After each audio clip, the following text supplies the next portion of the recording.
Bonjour à tous, je corrige aujourd'hui l'exercice 4 du brevet des collèges du sujet de 2024, celui de la métropole, la Guadeloupe et la Guyane. Alors pour l'exercice 4, c'est un QCM, donc un questionnaire à choix multiples. Une seule réponse est juste. Donc on nous dit pour chaque question, 3 réponses A, B ou C sont proposées. Une seule réponse est exacte. Et on nous demande de choisir celle qui est exacte sans aucune justification. Bien sûr, je vais justifier toutes les réponses ici. Alors, pour la première question, on considère la fonction f définie par f de x égale 3x moins 2. Quelle est l'image de moins 4 par cette fonction? Alors, première question. Donc, on s'intéresse à l'image de moins 4 par la fonction f. Et donc, la fonction f, son expression, c'est f de x égale à 3x moins 2. Ici, il suffit de remplacer x par moins 4. Donc, ça va nous donner 3 fois moins 4, moins 2. 3 moins 4, 3 fois moins 4, c'est moins 12. Le produit d'un relatif négatif par un entier positif, c'est un négatif, donc moins 12. Moins 12 moins 2 égale moins 14. Donc évidemment, vous avez le droit d'utiliser vos calculatrices pour ce genre de calcul. Mais c'est toujours mieux de savoir le faire sans utiliser la machine. Moins 14, donc ici, il s'agit de la réponse A pour la première question. Passons maintenant à la question 2. Dans la question 2, on nous demande combien vaut moins 5 au cube. Donc moins 5 à la puissance 3, c'est tout simplement moins 5 multiplié par lui-même 3 fois.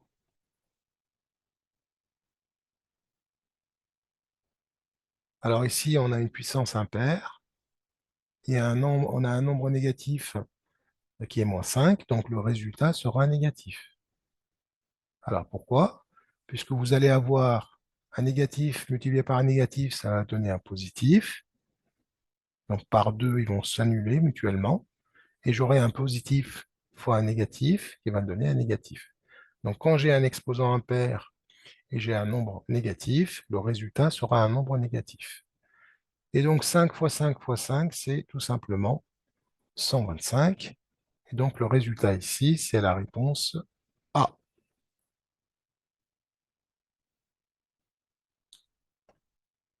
Passons à la question 3. Quelle est l'image du point J par la translation qui transforme C en A? Donc la translation qui transforme C en A. Donc on va passer de C à A dans ce sens-là. Donc de C vers A. Et on cherche l'image de J par cette translation qui transforme C en A. Et donc, on va tout simplement glisser vers E, et donc le translaté de J par cette translation, c'est tout simplement le point E. Je vous rappelle qu'à chaque fois, on doit former un parallélogramme, c'est le cas ici, hein. Donc vous voyez ici un parallélogramme tracé, formé par les images. Voilà. Donc E et l'image. Donc le translaté de J, c'est-à-dire l'image de J par cette translation, le translaté de J est tout simplement E. Je parle de la translation qui transforme C en A. Je passe à la question 4. Donc ici, c'était la réponse B. Passons à la question 4. Dans la question 4, quel est l'antécédent de 3 par la fonction f? Sachant que la représentation graphique de la fonction f, c'est cette droite-là.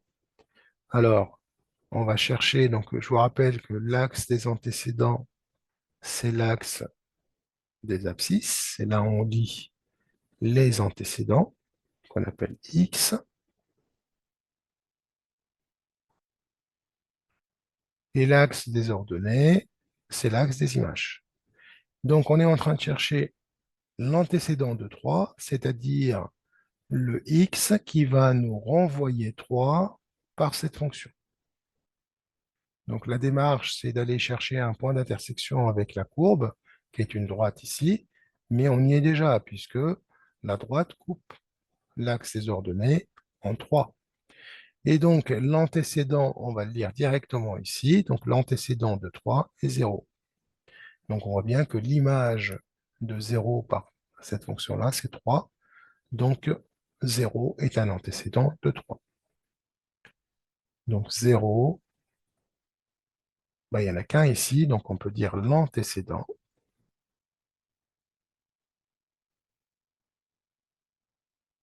de 3. L'antécédent de 3 par l'antécédent de 3 par la fonction f. Encore une fois, ici, on ne vous demande pas de justifier, hein. Moi, je prends le temps de justifier, comme ça vous fait un rappel du cours. Alors, on passe à la question 5. Donc, l'exercice, il était facile et rapide à traiter, hein. Donc, dans l'exercice 4, on a mesuré les tailles en mètres de cet élève. Donc, 1,46 mètres, 1,65, 1,6, 1,72, 1,7, 1,67 et 1,75. Quelle est la médiane en mètres de ces tailles? Donc, on cherche la taille médiane. Alors, je vous rappelle que dans un premier temps, il faut ordonner la série, c'est-à-dire ranger les nombres dans un ordre croissant ou décroissant. Donc, moi, je vais choisir l'ordre décroissant, croissant, pardon. Donc, la plus petite valeur ici, c'est 1,46. Ensuite, on va trouver 1,6.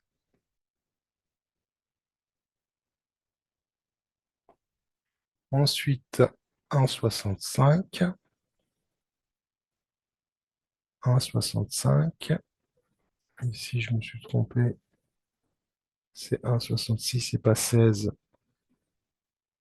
Voilà. Donc, après 1,65, on aura 1,67.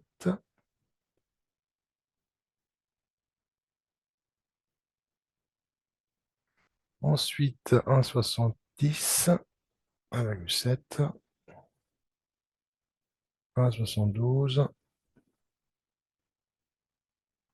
Et enfin, 1,75. Alors, je prends le temps de les barrer. Je les barre comme ça, je sais que j'ai utilisé toutes les valeurs. Alors, j'en ai combien en tout? 1, 2, 3, 4, 5, 6, 7. 1, 2, 3, 4, 5, 6, 7. Donc, j'ai un effectif de 7 valeurs, un effectif total. Donc, 7 est impair. Alors, vous vous rappelez de la méthode, on ajoute 1 pour pouvoir diviser par 2. Donc, ce qui va nous donner 8 divisé par 2, c'est 4. Donc, la médiane se trouve à la 4e position. Donc, la médiane se trouve à la 4e position.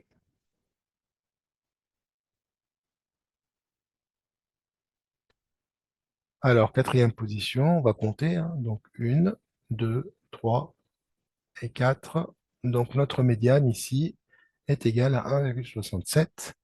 Et 1,67, c'est la réponse B. Ici, c'était la réponse, bien sûr, C. Il nous reste la dernière question. Alors, pour la dernière question, on a un triangle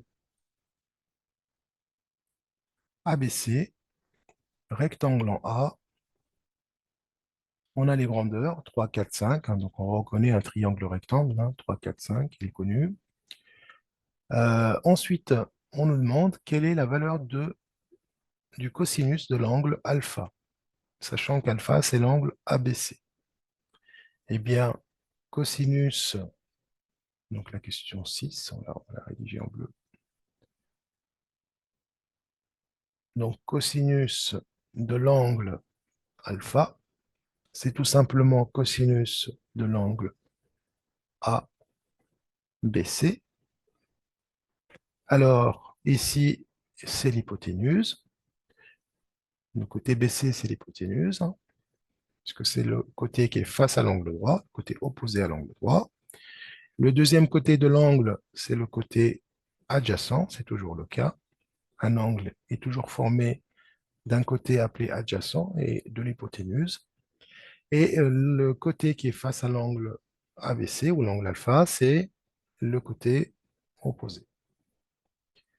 Alors maintenant, on connaît la formule du cosinus d'un angle. C'est toujours le côté, la longueur du côté adjacent sur la longueur de l'hypoténuse.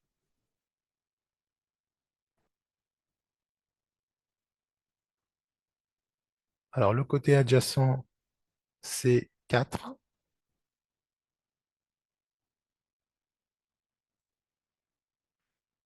Ensuite, divisé par l'hypoténuse, donc 5, 4 cinquièmes. Et 4 cinquièmes, c'est tout simplement 0,8. 0,8, c'était la réponse A. Et voilà, donc nous arrivons à la fin de l'exercice 4. Je vous remercie pour votre attention et je vous dis à très vite pour la suite du sujet. Au revoir.